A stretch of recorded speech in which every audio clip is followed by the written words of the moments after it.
नमस्कार प्रिय मित्रों, मैं ज्योतिषकार कमल आप सबका हार्दिक अभिनंदन करता हूं आपके अपने इस प्यारे यूट्यूब चैनल एस्ट्रो कमल में।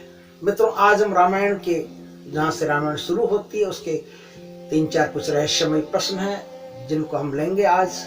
और उन प्रश्नों का भगवान की कृपा से इतना अच्छा रहस्य है जिससे आप समझोगे तो बहुत अच्छा आपको महसूस होगा। रामचरितमानस का पहला प्रश्न यह है, जहां से पहला प्रश्न शुरू होता है। वो पहला प्रश्न क्या है कि इस धरती पर सबसे पहले भगवान वाल्मीकि ने रामायण को प्रस्तुत किया था, लिपिबद्ध किया था। तो उन्होंने रामायण शुरू होने से सबसे ऊपर के पृष्ठ पर, जहां से उन्होंने अपना ताड़पत्र शुरू किया था, उस ताड़पत्र पर सबसे पहले लिखा श्री सीता रामचंद्राभ्याम नमः। श्री सीता रामचंद्राभ्याम नमः। लेकिन तुलसीदास जी ने जो रामचरितमानस शुरू किया था वो लिखा था श्री गणेशाय नमः। वाल्मीकि भगवान ने ऐसा क्यों नहीं लिखा और तुलसीदास जी ने ऐसा क्यों लिखा? इसके पीछे क्या रहस्य है? ये जहां से रामायण शुरू होती है वहां से एक संकेत है। रामायण ही नहीं, कोई भी ग्रंथ जो आप देखोगे वो जहां से शुरू होता है पहले ही पन्ने से सबसे ऊपर टॉप पर वो एक बात कहता है, एक संकेत है। एक संकेत ये है कि उसको पढ़ने में कुछ ऐसी विलक्षणता है जो आपके सामने प्रस्तुत होगी। महर्षि वेदव्यास के भी बहुत सारे ग्रंथ हैं, लेकिन कुछ ग्रंथों में उन्होंने श्री गणेशाय नमः लिखा है और कुछ ग्रंथों में उन्होंने परमात्मा का सीधा नाम हरिओम तत्सत या श्री परमात्मा ने नमः ऐसा ही कुछ लिखा है, सीधा परमात्मा का नाम। रामायण वाल्मीकि भगवान शुरू करते हैं सीधा आत्मा और परमात्मा से ही शुरू करते हैं, सीता और राम से ही शुरू करते हैं। आत्मा और परमात्मा से शुरू करते हैं, सीताराम से शुरू करते हैं। और बाकी अन्य जो ऋषि है, अन्य जो महर्षि है, वो भी अपने ग्रंथ लिखते हैं, वो भी शास्त्र लिखते हैं। तो शास्त्र लिखने में, ग्रंथ लिखने में वो इस चीज का ध्यान रखते हैं कि सीताराम लिखना है, हरिओम तत्सत लिखना है या श्री गणेश लिखना है। क्या है, ग्रंथ शास्त्र दो पद्धति से, दो प्रकार से लिखे जाते हैं। एक प्रकार वो है कि आपने बहुत सारा ज्ञान अर्जित किया, बहुत सारा ज्ञान अर्जित करके फिर उस ज्ञान को क्रमबद्ध किया और क्रमबद्ध करके उस ज्ञान को लिखकर लिपिबद्ध करके एक शास्त्र बनाया। तो जो आपने सुन करके, जो आपने किसी से सीख करके, जो आपने प्रतिलिपि के रूप में किया है, उस ज्ञान को जब आप क्रमबद्ध करते हैं, संकलित करते हैं, तो वहां आप लिखते हैं श्री गणेशाय नमः। क्यों? क्योंकि वो पूरा ज्ञान बौद्धिक है, पूरा ज्ञान बौद्धिक है। आपकी परम बुद्धि ने इस चीज को स्वीकार किया है और परम बुद्धि इसको संकलित कर रही है, तो सारा काम बौद्धिक हो गया। इसलिए आप श्री गणेशाय नमः, बुद्धि के देवता, बुद्धि के भगवान की पूजा करते हैं। श्री गणेशाय नमः इस चीज का संकेत है कि आपका जो ग्रंथ है ये ग्रंथ बौद्धिक है। ये ग्रंथ बौद्धिक है, इसे बुद्धि से समझा जा सकता है। अगर उस स्तर की बुद्धि हो तो बुद्धि से समझा जा सकता है। लेकिन जो ग्रंथ समाधि की भाषा होती है, जो ग्रंथ समाधिस्थ अवस्था में आपके भीतर प्रकट होता है, वो ग्रंथ श्री गणेशाय नमः बुद्धि से नहीं लिखा जाता, क्योंकि वो दुनिया बुद्धि के पार की दुनिया है, वहां बुद्धि नहीं पहुंचती। परमात्मा की दुनिया में बुद्धि का कोई लेना देना नहीं, बुद्धि वहां पहुंचती नहीं। बुद्धि वहां पहुंचती नहीं है ना, तो सीधा परमात्मा पहुंचता है। सीधा परमात्मा पहुंचता है तो वो अपने ग्रंथ पर लिखेंगे श्री परमात्मने नमः, हरिओम तत्सत, या भगवान का कोई भी सीधा नाम, डायरेक्ट नाम, परमात्मा का नाम वही लिखेंगे। तो इससे ये साबित हो जाता है कि ग्रंथ बौद्धिक है या ग्रंथ आध्यात्मिक है। ग्रंथ किस प्रकार से इस धरती पर प्रकट हुआ है, उन्होंने अपनी ईमानदारी इसमें प्रस्तुत की है कि जो है वही एज इट इज उन्होंने लिखा है कि हमने इस ग्रंथ को कैसे लिखा है, ये बौद्धिक है या समाधि की अवस्था में प्राप्त ग्रंथ है। समाधि की अवस्था में जो ग्रंथ प्राप्त होता है, उस ग्रंथ में बहुत सारी ऐसी विलक्षणता होती है कि आप उसे सांसारिक ढंग से पढ़ करके नहीं समझ सकते, क्योंकि बुद्धि से समझने की चीज नहीं है। आप उसे समाधि की भाषा में ही समझ सकते हो। अब समाधि की भाषा में कैसे समझ सकते हो? ये कैसे बात कैसे हुई?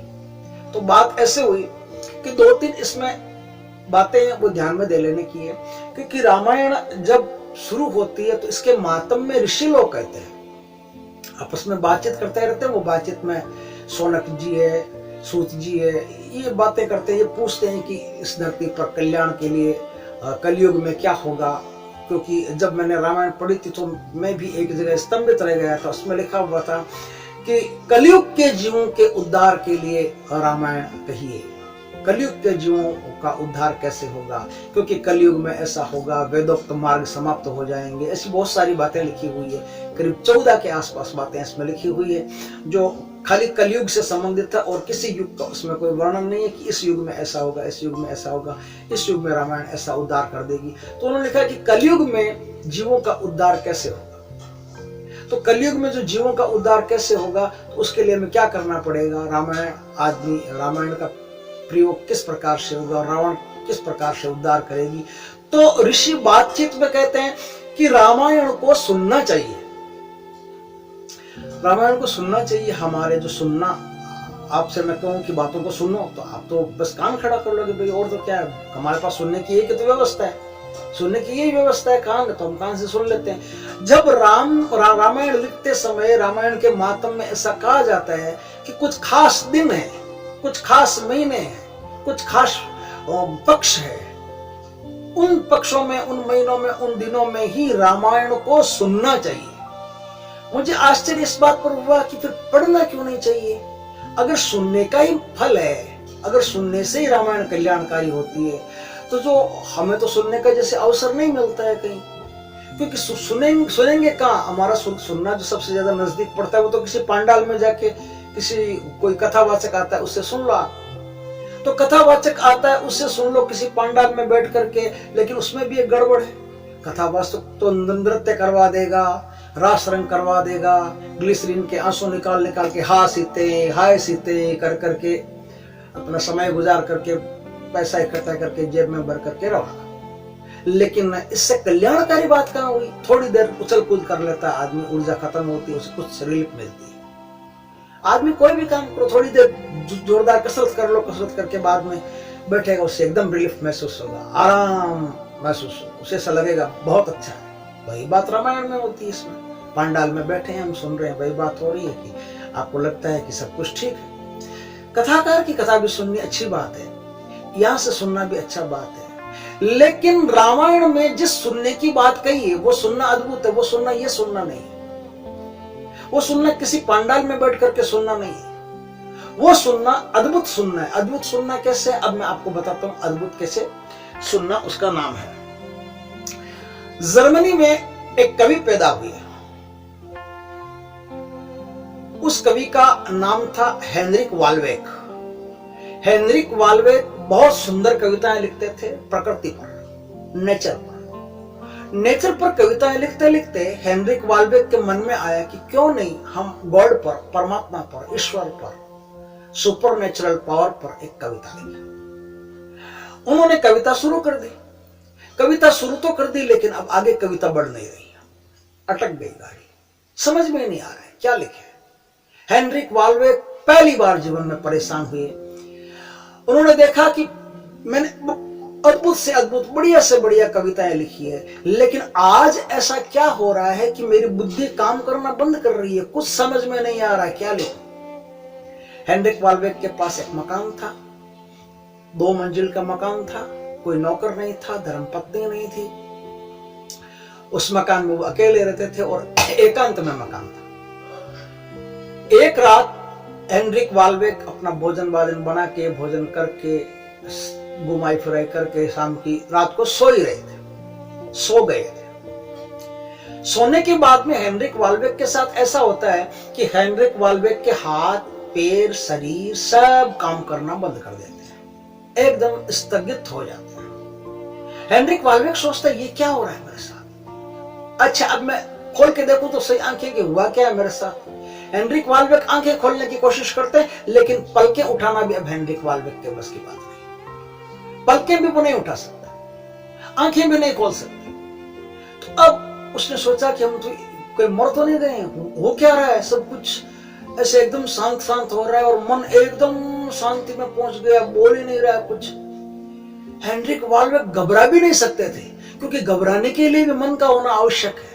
हेनरिक वाल्वेक एकदम एक ऐसी अवस्था में पहुंच गए जब वो कुछ भी नहीं कर सकते, कुछ भी नहीं सोच सकते, कुछ भी नहीं कर सकते, कुछ भी उनके साथ ऐसा संभव नहीं रहा। जैसे आदमी निश्चेष्ट होकर के पड़ा, एकदम मर गया है, ऐसी स्थिति में हेनरिक वाल्वेक पहुंच गए। लेकिन उस स्थिति में एक बात और होती है, जैसे ही हेनरिक वाल्वेक इस स्थिति में पहुंचे, ये बात उन्होंने बाद में बताई कि मेरे साथ ये हुआ था। जैसे वो इस स्थिति में पहुंचे, हेनरिक वाल्वेक कहते हैं कि मैंने उस अवस्था में अपने भीतर कुछ शब्दों को सुना। शब्द ऐसे गूंज रहे थे। आपने आकाशवाणी का नाम सुना?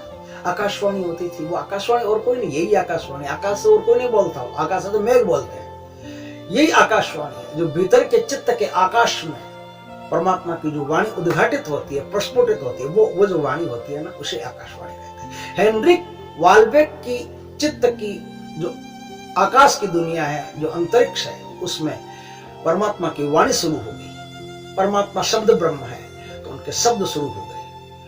अब वो शब्द उसको सुनाई तो दे रहे हैं, बिल्कुल सुनाई दे रहे हैं, लेकिन समझने की कोई शक्ति नहीं है, सिर्फ सुनने की शक्ति है। सुन सकते हो आप। हेनरिक वाल्वेक शब्दों को सुन रहे हैं, इतने प्यारे, इतने मधुर शब्द हेनरिक वाल्वेक ने आज तक न तो कभी लिखे न कभी सुने। शब्द पूरे हुए, शेष कविता पूर्ण हो गई। इधर शेष कविता पूर्ण हुई, उधर हेनरिक वाल्वेक के भीतर की दुनिया फिर वही लौट आई जहां से शुरू हुई थी, और हेनरिक वाल्वेक खड़ा हो गया, हड़बड़ा के खड़ा हो गया। ये हुआ क्या मेरे साथ? अब हेनरिक वाल्वेक देखता है कि इतनी प्यारी, इतनी सुमधुर कविता, मैं सर्वश्रेष्ठ कवि हूं, ये तो मुझसे भी बड़ा कोई कवि ऐसा है कौन? ऐसा कौन कवि है जिसने इतनी प्यारी कविता बोल दी? तो अब क्या करता है हेनरिक वाल्वेक? चारों तरफ देखता है, उसे कोई नहीं मिलता, कमरा बंद है, घर अकेला है, नितांत शून्य स्थान में कोई है ही नहीं। उसको ऐसे अंदर सांत्वना मिल गई कि आदमी तो कोई नहीं है, ये तो पक्का हो गया। तो अब ये कविता आई कहां से? तो दूसरा काम हेनरिक वाल्वेक ने ये किया, उसने फटाफट से, झट से जो कविता उसको याद थी, फट से उस कविता को लिपिबद्ध कर लिया और अपनी कविता को पूर्ण किया। हेनरिक वाल्वेक बड़ा उत्सव मना रहा है अपने भीतर कि जीवन में पहली बार उसे एक ऐसी कविता मिली जो बड़ी अद्भुत कविता है, और उस कविता को उसने हॉल में सुनाना शुरू किया लोगों। हेनरिक वाल्वेक अपने संस्मरण में लिखते हैं कि जब उस कविता को मैंने सुनाना शुरू किया तो लोग एकदम पिन ड्रॉप साइलेंस हो गई, जैसे पिन गिर जाए और उसकी भी आवाज आप भीड़ में सुन सकते हो, ऐसी ऐसी साइलेंस वो छा गई, निशब्द चुप्पी छा गई। लोग सिर्फ कान को लगा करके सुन रहे हैं और मूर्तिवत बन गए। लेकिन जैसे ही कविता खत्म हुई, वाह वाह से, तालियों से पूरा हॉल गुंजा गया और लोगों ने मुझे हाथों में ले लिया, फूलों से मेरा स्वागत करने लगे, मालाएं पहनाने लगे। लेकिन मुझे बड़ी शर्म आ रही थी। मैंने कहा शर्म आ रही थी, उसका कारण समझ लेना। मुझे बड़ी शर्म आ रही थी। हेनरिक वाल्वेक कहते हैं, मैंने मंच को पकड़ करके फिर कहा, रुको रुको, ये कविता मेरी नहीं है, कविता मेरी नहीं है। जब मैंने ऐसा कहा तो लोगों ने पूछा फिर किसकी है? अब मेरे पास भी उत्तर नहीं है किसकी है। मैं ये बताने में असमर्थ हूं कि ये कविता किसकी है, लेकिन ये कविता मेरी नहीं है। मैंने अपने बुद्धि से इस कविता को नहीं लिखा, ये कविता कहीं से आई है, किसी ने बोला है ऐसा और मुझे सब कुछ सुनाई दिया है, उसको मैंने लिपिबद्ध किया है। ये कविता मेरी नहीं है। उसी तरह से ये शास्त्र उनके नहीं है जो ये लिखते हैं श्री परमात्मा ने नमः, ये शास्त्र उनके नहीं है। ये शब्द वहां से सुने हैं उन्होंने, ये सुनने की एक कला आ गई। क्यों नाम सबसे पहले लिखा जाता है, ये आ गया। अब सुनने की जो कला है उसको थोड़ा डेवलपमेंट करते हैं कि क्या हेनरिक वाल्वेक पाश्चात्य व्यक्ति है, उसका अध्यात्म से लेना देना नहीं है, इसलिए उसको शर्म आ रही है कि मैं कैसे कहूं कि ये कविता मेरी है। लेकिन भारत में बहुत गहरा अध्यात्म चलता है, विदेशों से लोग यहाँ अध्यात्म सीखने आते हैं। तो यहाँ क्या है, यहाँ अध्यात्म के प्रति बड़ा रस है। यहाँ भौतिकता के प्रति रस नहीं था, अध्यात्म के प्रति ज्यादा रस था। इसलिए यहाँ जो चिंतन पैदा हुआ, उस चिंतन का नाम दर्शन हुआ। और पाश्चात्य जगत में जो चिंतन पैदा हुआ वो सारा चिंतन मानसिक है, साइकोलॉजिकल है, इसलिए उस चिंतन का नाम फिलोसॉफी हुआ। अब क्या है, हम गलती में फिलोसॉफी और दर्शन शास्त्र एक ही चीज को बोल देते हैं, लेकिन दर्शन तो यहां से होता है। जो चित्त के आकाश में सहस्त्रार चक्र से आज्ञा चक्र में तीसरे नेत्र में हमको जो दिव्य दृष्टि से दिखाई देता है, जब परमात्मा की उस स्थिति में आदमी पहुंच जाता है, उस चीज को दर्शन कहते हैं। जैसे बुद्ध, मीरा, कबीर, तुलसी, नानक, ये सब वहां पहुंचे हुए इंसान हैं जिनको चित्त में दर्शन होता है। और पाश्चात्य जगत के जो लोग हैं, वो पाश्चात्य जगत के लोग फिलोसोफर हैं, वो मन की दुनिया से आगे नहीं बढ़ सके, इसलिए फिलोसोफर। भारत में थोड़ा सा अद्भुत कार्य होता है, भारत में यही कार्य हुआ, लेकिन इस कार्य में वो सामने वाला जानता है कि मेरे साथ क्या हो रहा है, क्योंकि समाधि की अवस्था में ऐसा होना स्वाभाविक है। भारत में उड़ीसा में जगन्नाथपुरी के पास एक गांव है केंदुबिल्व। केंदुबिल्व गांव में एक भक्त हुए थे, बड़े प्यारे भक्त थे, नाम था जयदेव। जयदेव महर्षि पराशर के समय में हुए थे और महर्षि पराशर और जयदेव में अच्छा प्रेम था, खूब प्रेम था। उसका कारण था कि महर्षि पराशर के साथ जो जयदेव दिखाई देते हैं, ये जयदेव उड़ीसा वाले कोई साधारण आदमी नहीं है। ये कृष्ण भगवान के, परमात्मा के अनन्य भक्त है। अनन्य भक्त का अर्थ है कि इनके सामने कृष्ण का नाम ले लो, खाली कृष्ण इतना बोल दो और उनके आंसुओं की धारा शुरू हो जाएगी। कृष्ण नाम ले लो और वो भाव विभोर हो जाएंगे। कृष्ण नाम ले लो और उनको संसार का कुछ पता ही नहीं रहेगा, देहभान भूल जाएंगे। इसे कहते हैं अनन्य भक्त। भक्ति इतनी उनकी प्रगाढ़ है कि नाम ले लो बस, उनके भीतर समाधि शुरू हो जाती है। लेकिन महर्षि पराशर ने कहा कि यह समाधि पर्याप्त नहीं है। यह समाधि पर्याप्त नहीं है, इसलिए पर्याप्त नहीं है कि आप जैसा भक्त कभी कभार तो पैदा होता है और पढ़े लिखे ज्ञानी हो। आप जैसा भक्त कभी कभार पैदा होता है, पढ़े लिखे हो, ज्ञानी हो, तो इस संसार को भी कुछ दे के जाओ। जयदेव ने कहा मैं क्या दे सकता हूं, जिसे देता है कृष्ण देता है, मेरे पास कहां बस की बात है किसी को कुछ देना। महर्षि पराशर ने कहा कि बस की बात है, तुम उस कृष्ण से प्रार्थना करो कि संसार के लिए कुछ उपस्थित करो। मेरे जाने के बाद में आपका नाम स्मरण करने के लिए संसार में कुछ शास्त्र ऐसा होना चाहिए, कुछ ग्रंथ ऐसा होना चाहिए। तो उनकी प्रेरणा पाकर के जयदेव ने एक ग्रंथ लिखना शुरू किया, एक गीतिका लिखना शुरू किया, जिसमें गीत होते हैं भगवान कृष्ण के। वो गीतिका लिखना शुरू किया, उसका नाम लिखा उन्होंने गीत गोविंद। गीत गोविंद नाम लिखा और अब वो महर्षि पराशर के पास से वापस अपने केंदुबिल्व गांव आ गए। गांव आकर के अपनी पत्नी पद्मा के साथ सहर्ष बड़े प्रेम से रहते हैं और प्रेम से रहते रहते वो अपना काव्य लिखते हैं। भावनाओं पर अंकुश किया है अब, और भावनाएं परमात्मा को समर्पित करके अब उनसे ज्ञान प्राप्ति की मांग की है। तो ज्ञान प्राप्त हो रहा है, भीतर प्रकट हो रहा है और उस ज्ञान से वो लिख रहे हैं। लेकिन एक गड़बड़ है। गड़बड़ यह है कि जयदेव कृष्ण के तो भक्त हैं, राधिका जी के भक्त नहीं है। कृष्ण के भक्त है, राधिका के भक्त नहीं है जयदेव। और राधिका के भक्त नहीं होने से क्या होता है कि जब राधिका कृष्ण के साथ है तो ये जयदेव की मजबूरी बन गई है साथ रखना, क्योंकि कथाओं जो लिख रहे हैं उसमें विवरण तो हो रहा है, वर्णन तो करना पड़ रहा है, वर्णन करना पड़ रहा है। कृष्ण भगवान के साथ राधिका जी वन में विहार कर रही है, नंदन वन में घूम रही है और वृंदावन में घूम रही है, मधुवन में घूम रही है, कहीं भी घूम रही है, उसका वर्णन तो करना पड़ता है।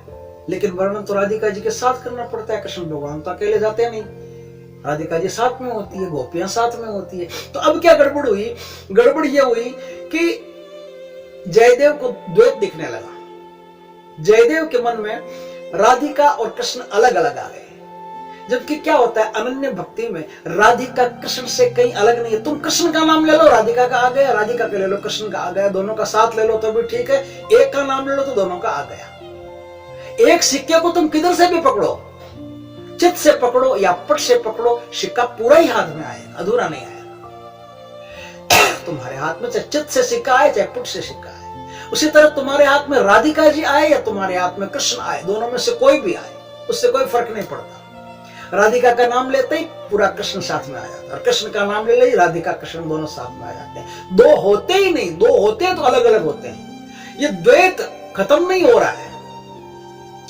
अब वो अपनी गीत गोविंद में पंक्तियां लिखते हैं। पंक्तियां लिखते हैं तो उन पंक्तियों में क्या होता है कि जो पंक्तियां लिखते हैं वो पंक्तियां उनके चिदाकाश में प्रकट तो पहले ही हो गई है, उनको सुनाई तो पहले ही देगी। मैंने कहा ना, सुनाई देती है चिदाकाश में, अपने भीतर का जो आकाश है उस आकाश में सुनाई देती है। कोई तर्क करने वाला उसकी बात नहीं है, कोई कहेगा कि चाम को भी सुना करके बताओ, ये मेरे भी बस की बात नहीं है, उनके भी बस की बात नहीं है। खुद आदमी इस अध्यात्म में उतरेगा तो उसे भी पता चलेगा कि हाँ ऐसा होता है। ये कोई प्रूव करने की बात नहीं। चिदाकाश में जयदेव को सुनाई तो दे रहा है, लेकिन जयदेव की अब गड़बड़ हो गई कि लिखें कैसे, ये लिखने में नहीं आ रहा है। ये सुन तो लिया लेकिन लिखने में नहीं आ रहा है। सुना क्या, जयदेव ने जो शब्द सुना उसने एक लाइन तो लिख ली, दूसरी पंक्ति जहां अटक रही है उस पंक्ति को मैं बताता हूं। जहां से शुरू किया वो लिखा कि स्मर गरल खंडनम मम शिरसि मंडनम, स्मर गरल खंडनम मम शिरसि मंडनम। इसका अर्थ है कि कृष्ण कह रहे हैं कि हे राधा रानी, जो तुम्हारे नाम का स्मरण कर लेगा ना, उसके चित्त में वासनाओं का जो विष होता है वो विष खंडित हो जाएगा, खत्म हो जाएगा, और तुम मेरे मस्तक का मान बढ़ाने वाले, मस्तक का मतलब जो तुम्हारा नाम लेगा उसमें मुझे बड़ी प्रसन्नता होगी। जो भी तुम्हारा नाम लेगा उसने मेरा नाम ले लिया, मेरे नाम की फिर कोई अन्य अलग से लेने की आवश्यकता नहीं है। जिस तुम्हारा नाम ले लिया उसने मेरा नाम ले लिया और मुझे बड़ी प्रसन्नता होगी, मेरा सम्मान बढ़ेगा। यहां तक की ये लाइन। आगे की जो लाइन है वो आ गई है। आगे की लाइन है, देहि में पद पल्लव मुदारम, देहि में पद पल्लव मुदारम, देहि में पद पल्लव मुदारम। अब इसका अर्थ ये हुआ कि कृष्ण भगवान कह रहे हैं कि हे राधा रानी, तेरा जो भी नाम ले लेगा उसके चित्त में विषयों का, विष वासनाओं का विष जो इकट्ठा हो गया है, संचित हो गया है, वो तेरा नाम स्मरण करते ही नष्ट हो जाएगा। हे राधा रानी, जो तेरा नाम ले लेता है मैं उस पर अति प्रसन्न हो जाता हूं। हे राधा रानी, तुम अपना पैर मेरे सर पर रखो। ये कैसे लिखे?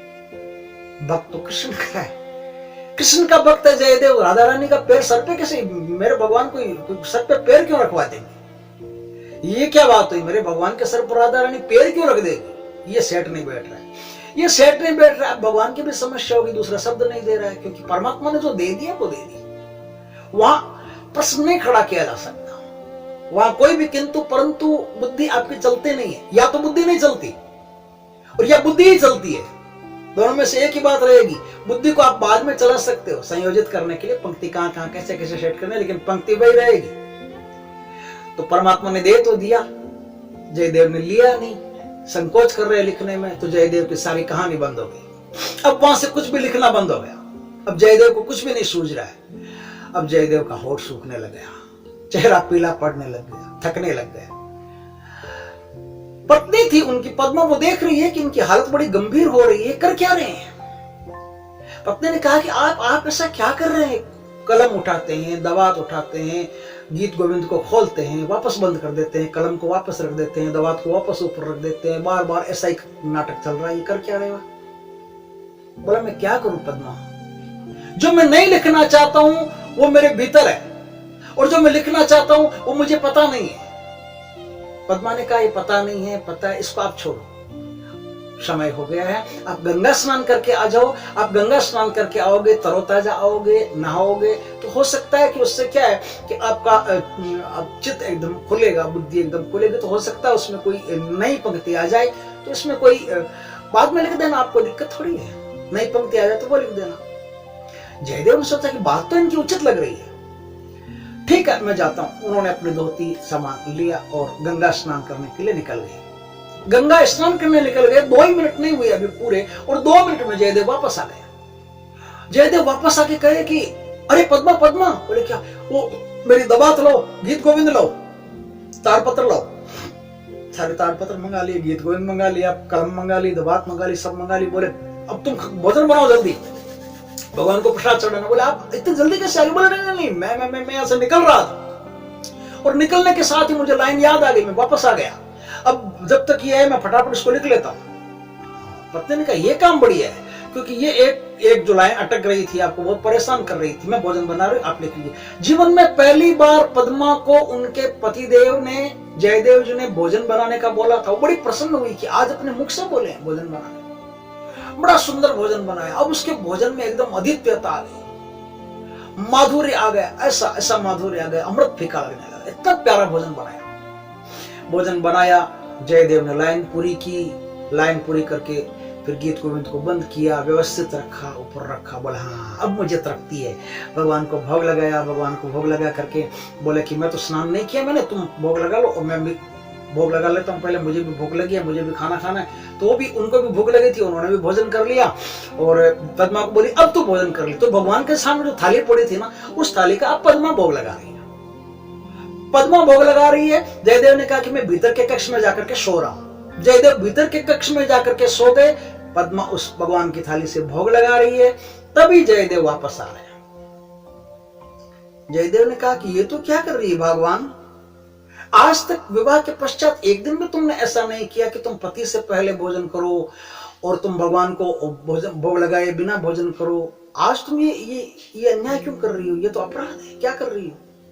पत्नी ने कहा अपराध, अन्याय, कौन सा अपराध, कौन सा अन्याय, और आप उधर से कहां से आ रहे हैं, आप तो भीतर कमरे में गए थे। जयदेव ने कहा मैं कमरे में गया था, मैं तो गंगा स्नान करने तेरे सामने गया था। अब गंगा स्नान करके आया, मेरा भीगा बदन है, तुम देख लो, अभी भी बालों में हाथ फेर के देख लो, एकदम गिले। पद्मा ने कहा फिर वो कौन था। बोले वो कौन मतलब क्या। बोले सेम, आप एक ही वृत्ति पर का फर्क नहीं, वही धोती जो अभी आपके सामने सामान है वही सामान लेके आया, सामान पड़ा है उसके साथ। बोले ये देखो ये सामान मैंने धोती सुखाई है, यहाँ ये सूख रही धोती सब कुछ। बोले आदमी क्या है। बोले आदमी तो आप इतने भीतर थे, भीतर चले गए, सो गए।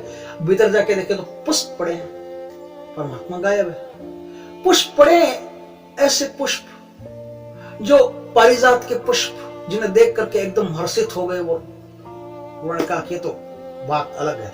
अच्छा वो लिखा क्या है। बोला वो तो आपकी गीत गोविंद में देख लो। क्योंकि उनको भी ऐसा लग रहा था कि ये लिखा किसने, कोई साधारण आदमी तो ऐसा लिख नहीं सकता, ये समाधि की भाषा ही साधारण आदमी के समझ में तो आने से रही। तो क्या है, जयदेव ने गीत गोविंद उठाया, गीत गोविंद के उस ताड़पत्र पर देखा कि क्या लिखा हुआ। तो उस पर लिखा हुआ था देहि में पद पल्लव मुदारम, हे राधे रानी मेरे सर पर अपना चरण रख दो। बोले यही तो मैं नहीं लिखना चाहता था और यही लिख दिया, इसका मतलब प्रभु कृष्ण स्वयं आए हैं और स्वयं अपने हाथों से कृष्ण ने लिखा है। बोला क्या वो थाली जो तुमने भोग लगाया था भगवान को, वो थाली क्या है। बोले थाली तो ये रही, क्योंकि पहले उस थाली में भगवान ने भोग लगाया, अब उस थाली में बाकी बचे हुए, उस थाली में मैं भोग लगा रहा हूं। बोले रुको रुको रुको, अब मैं खाऊंगा। बोले नहीं नहीं स्वामी ये क्या कर रहे हैं, ये तो बड़ी अपवित्र बात हो जाएगी मेरे लिए। बोले कोई अपवित्र नहीं, ये परमात्मा की थाली है, ये मैं नहीं छोड़ने वाला। जितना भी बचा, जो भी बचा, जूठा सूठा जो भी बचा, मैं परमात्मा का मैं ही खाने वाला हूं। जयदेव ने बड़े प्रेम से उस थाली को भोग लगाया और अब जयदेव की आंखों से आंसू नहीं रुक रहे, भाव विभोर हो गया जयदेव। ये क्या कि परमात्मा स्वयं मेरे स्थान पर आए, परमात्मा ने स्वयं लिख दिया। ये परमात्मा की मजबूरी हो जाती है। कभी कभी भक्त क्या है, इतना जिद्दी हो जाता है, तो उसका मान रखने के लिए, उसकी बात रखने के लिए प्रभु स्वयं भी आते हैं। ये कोई तर्क का विषय नहीं है, प्रभु स्वयं भी आते हैं। ऐसी घटनाएं आज नहीं है, कई बार हो चुकी है इस धरती पर, कई बार ऐसी घटनाएं हो चुकी है कि प्रभु अपने भक्तों के लिए स्वयं भी पधार जाते हैं। कभी कभी वेश धारण करके आदमी का पधार जाते हैं। ये बात और हुई। तो ये बात भारत में समझी जा सकती है, क्योंकि भारत दर्शन को देखता है, इसलिए ये बात समझ में आती है कि परमात्मा स्वयं आ सकते हैं, परमात्मा पीट के भी समझा सकते हैं, परमात्मा कैसे भी आदमी को अपने लाइन पर ला सकते हैं। लेकिन ये उनके लिए जो परमात्मा के लिए चित्त समर्पित कर देते हैं, जो तर्क में डूबे रहते हैं, उनके लिए अभी ऐसी कोई व्यवस्था नहीं है। वो अगर उन भक्तों को बोलेंगे कि हमको सिद्ध करके बताओ, तो भक्तों के पास सिद्ध करने का कोई उपाय नहीं। सिद्ध करने का उपाय खाली परमात्मा। दूसरी बात यह है कि जब यह कहा कि कथा को सुनना चाहिए, तो यहां तक जो सुनना है वो आपकी समझ में आ गया होगा कि आपके भीतर चिदाकाश में शब्द गूंजते हैं, वो शब्द ही आपको सुनने को मिलते हैं। उन्हीं शब्दों से परमात्मा अपनी समाधि की भाषा में कहे गए ग्रंथ का रहस्योद्घाटन करते हैं, आपके सामने सारे रहस्य खोलते हैं। दूसरी बात यह है कि अब सुनना एक और प्रकार से होता है। वो कैसे होता है, जरा उसको ध्यान दें, क्योंकि उसी से सारी कहानी शुरू होती है। जब मैंने रामायण में इस चीज को देखा कि आपको रामायण सुननी चाहिए, पढ़नी चाहिए का उसमें कोई जिक्र नहीं है। ये भी नहीं कहा गया कि नहीं पढ़नी चाहिए, ये भी नहीं कहा गया कि पढ़नी चाहिए, लेकिन कहा गया कि सुनने का बड़ा उत्तम फल है। तो मैंने ऐसा विचार किया कि सुनने का फल है तो फिर पढ़ने का, क्योंकि हम तो रोज पढ़ते रहते हैं, अब उसका क्या। तो उसमें क्या है कि जब आप इस चीज का अध्ययन करोगे तो आपको पता चलेगा एक बहुत सूक्ष्म बारीकी। वो बारीकी ये है कि जब आप किसी चीज को पढ़ते हो तो दो इंद्रियां एक साथ काम करती है। एकाग्रता से, मनोयोग से, तन्मयता से किसी चीज को आप पढ़ते हो, जैसे 20 लाइन की चीज है, आप उसको पढ़ रहे हो मनोयोग से, तो आप पढ़ने के साथ साथ सुनते भी हो। ध्यान देना, आप पढ़ने के साथ साथ सुनते भी हो। जिधर आपकी आंखें पढ़ रही है उसी तरह कान भी सुन रहे हैं। जो भी आप पढ़ रहे हो उनकी आवाज कानों तक पहुंच रही है, चाहे आपके मुंह से आवाज निकले या नहीं निकले, उसका कोई फर्क नहीं पड़ता। शब्द ब्रह्म भीतर पैदा हो गया, वो शब्द ब्रह्म बाहर के शब्द ब्रह्म को पकड़ता है और एकाकार हो जाता है। उस एकाकार की अवस्था में आपके कान में वो शब्द गूंजता है, आपके कान में अपने आप पहुंच जाता है। आपके बोलने की जरूरत नहीं है, ये नहीं कि आप बोलोगे तो ही पहुंचेगा। आप तन्मयता से पढ़ोगे तो सुनोगे। अब क्या है, इस तरह से आप सुनोगे ना तो वो जो सुना हुआ है वो चित्त में उतरेगा। जो आप सुनो, बच्चों की पढ़ाई हो यह शास्त्र की बात हो, बात एक ही है, सेम ही है। बच्चों को पढ़ना हो तो भी ऐसे पढ़ सकते हैं और आपको शास्त्र पढ़ना हो तो भी आप ऐसे पढ़ सकते हैं। यही तरीका है और कोई तरीका नहीं। पूरे मनोयोग से आप शास्त्र को पढ़ते हो या पूरे मनोयोग से बच्चे पुस्तक को पढ़ते हैं, तो जो वो पढ़ते हैं वो उनके चित्त में उतरता जाता है। लेकिन जो पढ़ाई है वो बौद्धिक है।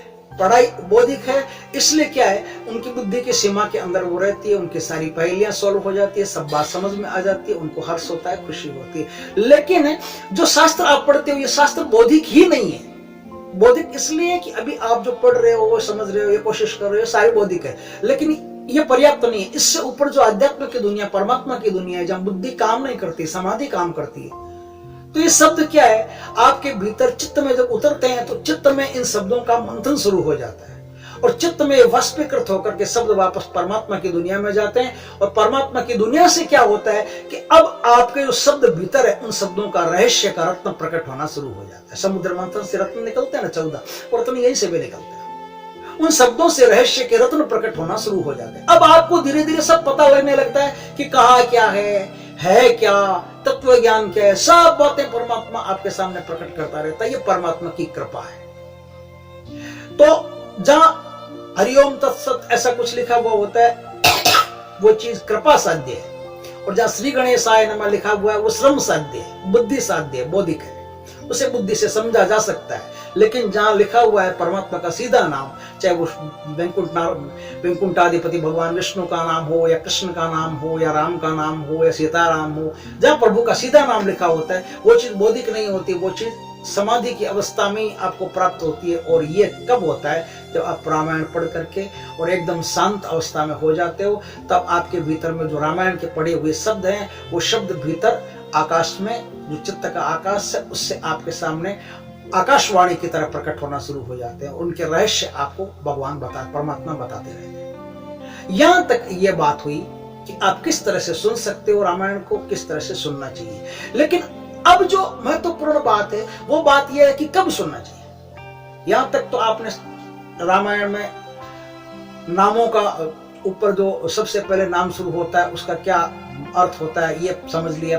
दूसरी बात आपने ये समझ ली कि अब जो सुनने का अर्थ है वो खाली पंडाल में बैठ करके नहीं है, वो सुनने का अर्थ है। पंडाल में बैठ करके भी सुनना अच्छी बात है, मैं ऐसा नहीं कहता कि पंडाल में बैठ करके सुनना खराब है, क्योंकि शुरुआत तो वहीं से होगी, कोई सुनाएगा तभी तो शुरुआत होगी। आपको पता कैसे चलेगा कि रामायण नाम का भी कोई ग्रंथ है।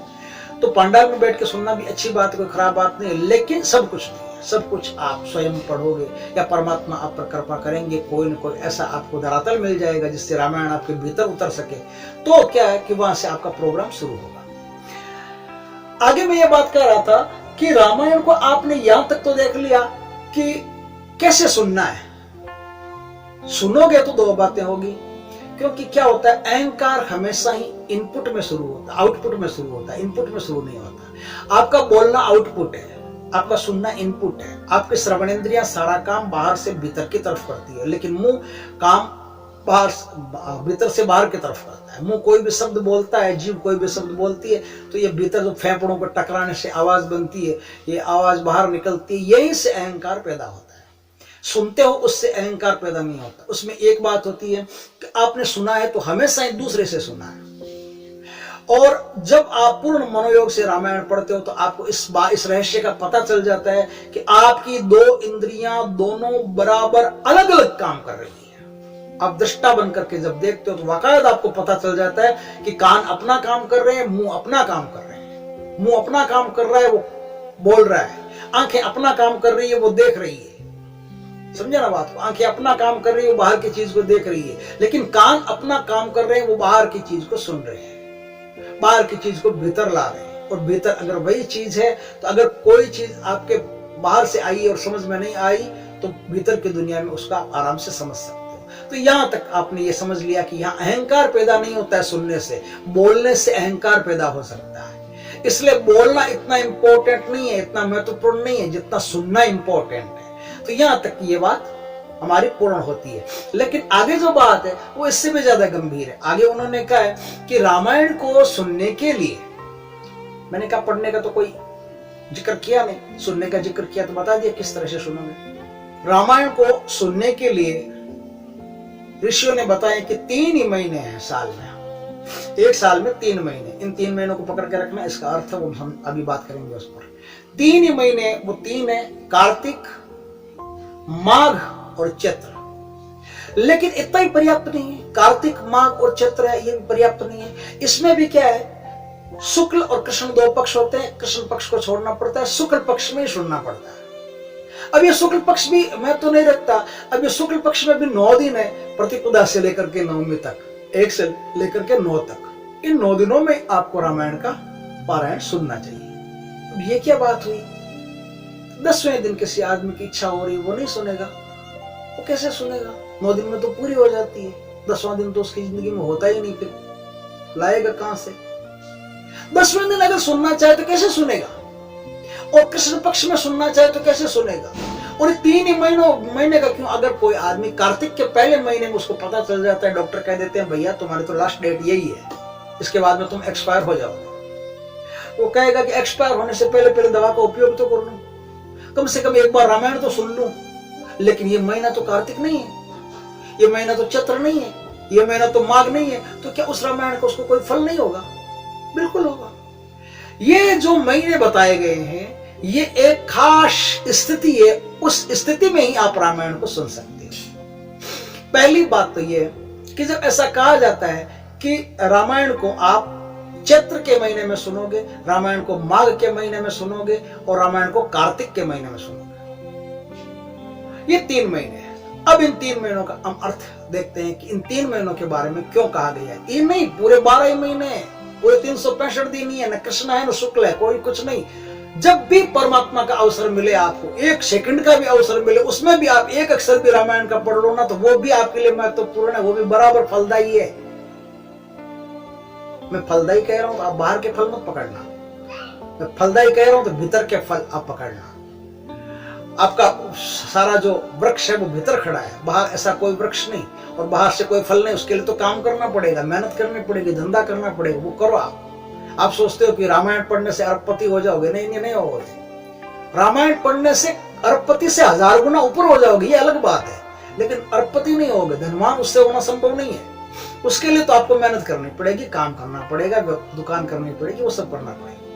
लेकिन जब मैं कहता हूं कि फलदायी है, तो ये फलदायी आपके चित्त के लिए, आपकी आत्मा के लिए, आपकी जो ज्योति जल रही है, आपके भीतर जो चिंगारी पैदा हुई, उस चिंगारी को लपट को आग को ज्वालामुखी और ज्वालामुखी को प्रज्ञा बनाना, ज्वालामुखी को परमात्मा का प्रकाश बनाने के लिए ये फलदायी है। तो इस फलदायी का ये अर्थ है। अब सबसे पहले हम शुरू करते हैं कि क्यों कहा कि सबसे पहले चैत्र के महीने में शुरू करते हैं। तो चैत्र का जो अर्थ होता है वो 2 अर्थ होता है, उसको थोड़ा सा गंभीरता से सुन लें।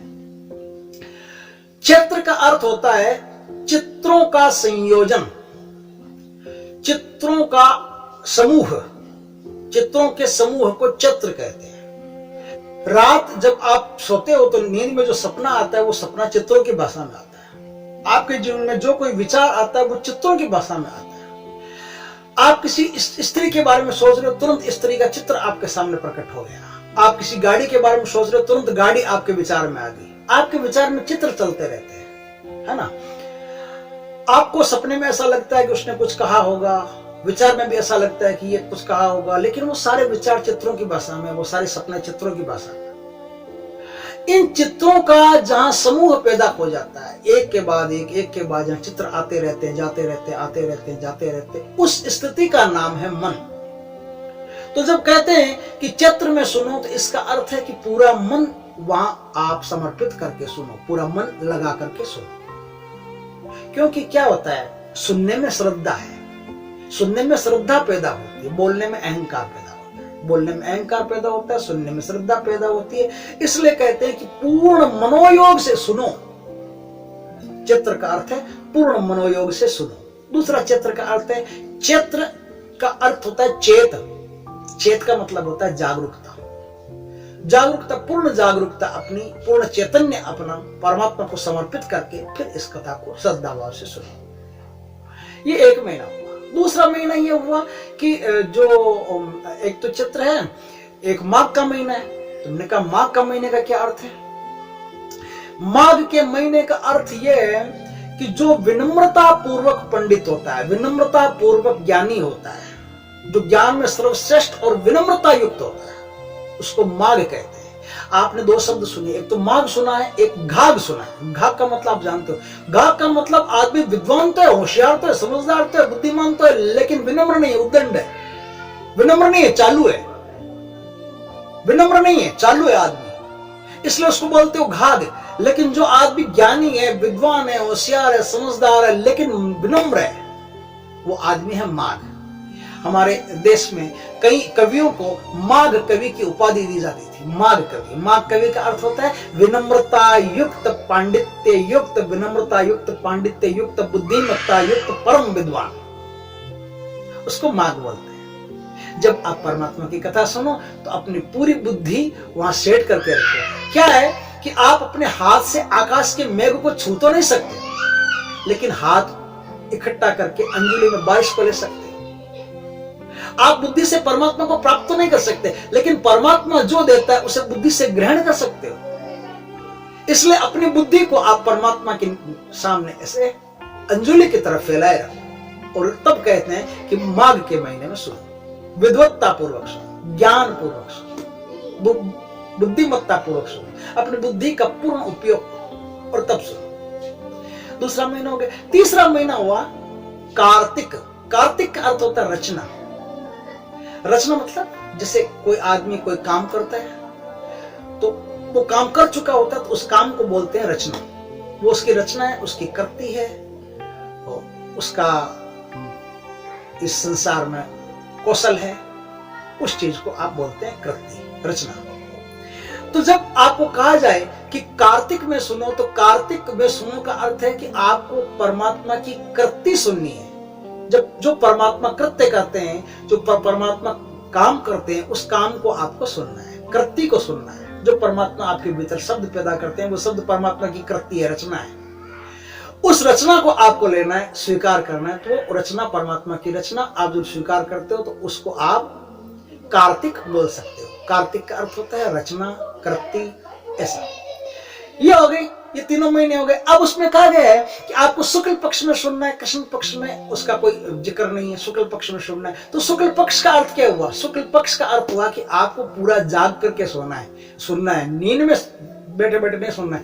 हाँ, कथा सुन रहे हैं, हाँ, ओ बड़ी बड़ी सुंदर कथा थी, पता नहीं क्या कथा थी, लेकिन अब मैं अक्सर देखता हूँ जो कथा में जाके आते हैं, उनसे पूछता हूँ कैसे, अरे बड़ी सुंदर कथा थी, पूछो मत। मैंने कहा थी क्या, ये पता नहीं, ये भूल गए, ये दिमाग से निकल गई।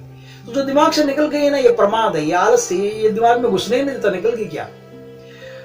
जब आप कथा सुनो तो अपने भीतर पूर्ण चैतन्य को जागृत हो जाने दो। अपनी जागृत अवस्था में, अपने रोशन अवस्था में, अपने प्रकाशित अवस्था में कथा सुनो। अपनी अप्रकाशित अवस्था में कथा मत सुनो। अप्रकाशित और प्रकाशित का इतना ही फर्क है कि आप चैतन्य मन से सुनते हो, चेतन मन से सुनते हो तो प्रकाशित मन है, और अवचेतन मन से सुनते हो तो अप्रकाशित मन है। अप्रकाशित मन से सुनते हो कोई लाभ नहीं है, प्रकाशित मन से सुनते हो सारी कथा आपको समझ में आ जाएगी। तो जब कथा सुनो तो आप इस प्रकार से सुनो कि आप रोशन जो पक्ष होता है, उजला जो पक्ष होता है, शुक्ल जो पक्ष होता है, उसका अर्थ ये होता है कि आप अपने रोशन पक्ष से कथा को सुनेंगे। अब कहा गया है कि कथा को 9 ही दिनों में सुनना जाता है। 9 दिनों का अर्थ है कि पूर्णता से, क्योंकि सबसे बड़ी संख्या 9 है। संख्याओं का 1 से लेकर के 9 तक गिनोगे तो 9 सबसे बड़ी संख्या है और 9 पूर्ण संख्या है। पूर्ण संख्या का अर्थ होता है 9 को किसी भी चीज से गुणा कर दो, उसका आखिरी जोड़ 9 ही आएगा। 9 को किसी भी चीज से गुणा कर दो, आखिरी जोड़ 9 ही आएगा। अपने में सबको मिला लेगा। परमात्मा अपने में एक दिन सारी सृष्टि को मिला लेते हैं। सारी सृष्टि मिली हुई है, लेकिन हम जब आंखें बंद कर लेते हैं हमको पता चलेगा कि हम परमात्मा में मिल गए। परमात्मा एक दिन अपने में सबको मिला लेता है। उसी तरह 9 का अंक अपने में सबको मिला लेता है, इसलिए 9 पूर्ण अंक है। तो आप अपनी पूर्णता के साथ सुनो। लेकिन अब एक और गंभीर बात कही है कि 3 महीने इन्हीं में सुनो। इन 3 का जो राज ना, 3 का जो रहस्य ना, इसको समझ लेने की आवश्यकता है। 3 का मतलब होता है, 3 महीनों का अर्थ होता है कि आप अपने तीनों तल की शक्ति को परमात्मा को समर्पित करके सुनो। तीनों तल की ऊर्जा जब आप परमात्मा में लगा दोगे तब आपको चौथे तल की ऊर्जा का पता चलेगा। अब आप पूछोगे कि 3 तल की ऊर्जा क्या है, ये 3 तल की ऊर्जा कैसे होती है, तो मैं आपको बताता हूँ 3 तल की ऊर्जा कैसे होती है। एक होती है आपकी शारीरिक ऊर्जा। शारीरिक ऊर्जा, शारीरिक जो श्रम करते हैं, जो ताकत मिलती है आपको, जिम वगैरह में कसरत वगैरह करते हैं, वो शारीरिक ऊर्जा है। कोई भी काम करो, जिम जरूरी नहीं, कोई भी छोटा मोटा आप काम करो, वो शारीरिक ऊर्जा है। तो एक तल की ऊर्जा, एक तल की शक्ति शारीरिक शक्ति। लेकिन शारीरिक शक्ति एक जगह जाके थक जाती है। शारीरिक शक्ति थक जाती है तो फिर क्या है, मानसिक शक्ति काम आती है। मन की शक्तियां जिसे आप कहते हो वो काम आती है। तो मन की शक्तियां काम आती है ना, जो टेलीपैथी है, ऐसे बहुत सारे काम है जो मन से किए जाते हैं। किसी को हिप्नोटाइज करना है, ये सारे काम मन से होते हैं। ये सारे काम, किसी को बीमारी देनी है, किसी से बीमारी लेनी है, किसी बीमार को स्वस्थ करना है, ये जितने भी मेस्मर जैसे चिकित्सक हुए हैं उन्होंने इन चीजों का खोज किया है। सारी की सारी खोज मन की खोज है, मन की शक्तियों का काम है। अब इससे ऊपर है जो तल है, उस तल का नाम है आत्मा। आत्मा की अपनी पर्सनल व्यक्तिगत शक्तियां हैं और उन शक्तियों का कोई पार नहीं, असीम शक्तियां हैं आत्मा की। लेकिन असीम में भी एक बात है कि आत्मा जब तक आत्मा है तब तक तो उसकी शक्तियों की फिर भी कोई सीमा है। जब वो परमात्मा बनती है तब एक असीम शक्ति में वो प्रवेश कर जाती है, क्योंकि वह शक्ति की आवश्यकता नहीं रहती। सारी शक्ति शांति बन जाती है। पूरी शक्ति शांति इसलिए बन जाती है कि आपने पूरी ऊर्जा को निचोड़ के परमात्मा में डाल दिया। तो तीनों तल की जो ऊर्जा है, वो तीनों तल की ऊर्जा आपको परमात्मा में लगानी है। इसलिए 3 महीने इंपॉर्टेंट है। 3 महीने में आप कथा सुन सकते हो। 3 महीने में कथा सुन सकते हो, मतलब शरीर की तीनों तलों की जो ऊर्जा है, तीनों तलों की जो शक्ति है, वो पूरी की पूरी ऊर्जा आप परमात्मा में लगा दो। पूरी की पूरी ऊर्जा लगाने का मतलब यह नहीं कि आपको कोई कसरत करनी है, कोई मेहनत करना, नहीं। पूरी की पूरी ऊर्जा लगाने का मतलब है कि आपको पूरी तरह से परमात्मा के सामने अपने बर्तन बिछा करके खड़ा रहना है, थकना ही नहीं है। जितनी जब तक समाधि चले, जब तक आपके चित्त में वो भाव पैदा होते रहे हो, जब तक आपके चित्त में वो परमात्मा का कथा प्रकट होती रहे, तब तक आपको उठना ही नहीं है। फिर वो अपने आप कह देंगे अब उठ जाओ, जाओ, आज इतना ही। तो इस प्रकार से आपने तीनों बातों को सुन लिया, कैसे सुनना है, कब सुनना है, और क्यों राम का नाम आगे लिखा गया है, क्या क्या संकेत क्या होते हैं, ये सब सुन लिया। अब कल हम बात करेंगे कि क्या कलयुग के लोगों के लिए और कलयुग में क्या प्रभाव होते हैं, उससे संबंधित कल बात करेंगे। आज इतना ही। जय श्री राम।